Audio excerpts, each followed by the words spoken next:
Well, happy Friday, folks. It's the real Captain Kirk here. We're live from One Bethlehem Plaza here in downtown Bethlehem, Pennsylvania. Yeah, I said Friday. It's a big eclipse coming up, and we're going to be doing some traveling here Monday.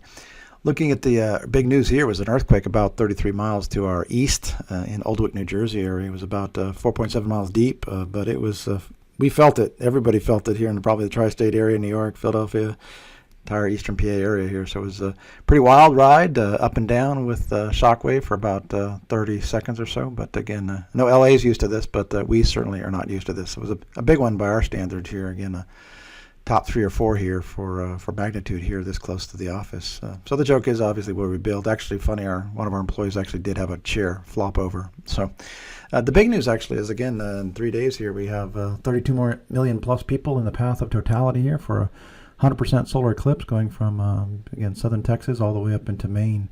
We're going to be heading to Niagara Falls. Again, rumor is millions of other people will be heading to Niagara Falls here to be in the path of a 100% eclipse here. So check out this NASA site, again, an interactive map. Looking at windy.com, one of our favorite sites, not our site, but again, like this group, because they can show you some cool hourly estimated cloud cover. Again, these are just model interpolated, but 3 days out, take it with a grain of salt. But it looks more stormy down there in Texas. We'll see if it can squeak out of the way here, but this map is showing the clouds, low, mid, high-level clouds. Only about 20% cloud coverage there in Niagara Falls. We'll see about Texas being a little stormier than this, but again, this is the Euro model. GFS is far more bullish on cloud cover. Again, take this one with a grain of salt. It's not as good as the Euro usually, again, but tends to have a little more widespread cloud coverage in the path of totality. So leaning Euro. Big thing here, again, the last 4.5 months has just been wet. A lot of wet here on the East Coast, Southeast, South Central. So U.S. overall rainfall index, if we look at the last, since about mid-November through today, wettest in history here. Looks like number one wettest in over 39 years and really off the scale here. So 15% more than last year and 22% above average. So very wet pattern indeed, which is typical of the big Tonga volcano we had. And then obviously throwing an El Nino on top of that just makes the world a very wet place right now. Looking at severe weather here, again, had some uptick here this past 2 weeks. We had 68 tornadoes, 169 hail events, 338 wind events. So still trending below average a bit for tornadoes, hail, a tail below average, and winds actually near average. But again, we're just getting to the heart of the season here. April, May, June, we do believe it's going to be in a very, very active season, and we're seeing that uptick here the last couple of weeks. So keep on guard for that. Looking at last week's world summary. Now, this is through today and estimating for Saturday here through the 6th of April, so week ending Saturday for our big retail customers here. Here in the U.S., the week is going to trend about 0.7 cooler than last year, 14th warmest in 39 years, so just a hair above average. 24% wetter than last year, wettest in 7 years, third wettest in 39 years, so much above average national precip. Snowfall was down a bit nationally. Don't tell that to folks in New England. 12th most in 39 years, still above average, but again, very, very heavy snow that obviously went through the plains, upper Midwest, and then New England just got dumped on here with 1, 2, 3 feet of snow. Looking across the world here, wet just about everywhere. So the world scale was number one wettest in over 39 years. So just, again, very typical of the El Nino and the Tonga volcano a couple years ago that blew up and with tons of just moisture in the atmosphere. And it could take probably 5-10 years before all that moisture leaves the world.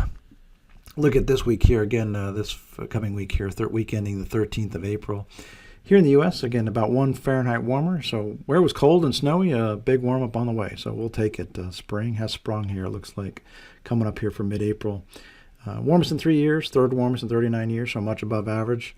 Probably the last time we're going to talk snow here. Mid-April, we kind of stopped talking about that 4-letter word.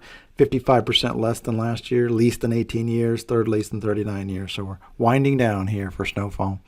Precip trends about 103% wetter than last year, wettest in 9 years, fourth wettest in 39 years, so much above average again, and pretty much same places, eastern half of the country that just really doesn't need much more rain.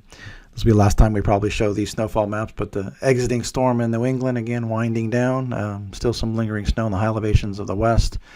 Looking at Saturday, again, things starting to wind down here Sunday, and again, you'll see here as we get to Wednesday, not much. So again, 6-day total overall here is, again, down about 12% versus last year, 63% below average, 10th least in 39 years. 18% of the population centers, looks like a lot, but Rocky Mountains, not a lot of folks live in those high peaks. About 18% of the population's getting some snow. Next week, again, the 14th through the 20th of April here, again, pretty much wall-to-wall warm. So map upper right there is above average temperature for nearly the entire U.S. So all that weeds starting to emerge and tree pollen, it's going to make for a pretty epic allergy start here. So if you suffer from allergies, week 14th through the 20th, that's probably not your week to be outside. National trends here, 4.2 warmer than last year, warmest in 7 years, fourth warmest in 39 years, so much above average national temperatures. Rainfall still up 34% versus the year prior, wettest in 5 years, 16th wettest in 39 years, so above average. So again, more heavy rain there in Texas, the central U.S., Midwest. Some areas like Iowa will take it. Again, northwest, actually northeast Iowa has been a little bit dry. They got quite a bit of rain here the last few weeks, but again, wet as farmers start to think about planting their corn crops. Look at the World 2-week outlook here, so the 7th through the 20th of April on a national scale. So again, wall-to-wall warm here in North America. A little bit cooler there down there in Brazil, and continued wet for their second safrinha crop. But again, cool down under in Australia, but the cold air is pretty much bottled up there in Siberia, probably where it belongs. If we look at the rainfall here, again, it's continuing the wet pattern here on a global scale. So wet and still some snow, obviously, up there in Siberia. So with that, folks, we hope you have a great week. We will be back here. Check our social media pages out. We'll be posting some of the cool video we're going to take from Niagara Falls in the path of totality here. So talk to you again this time next week.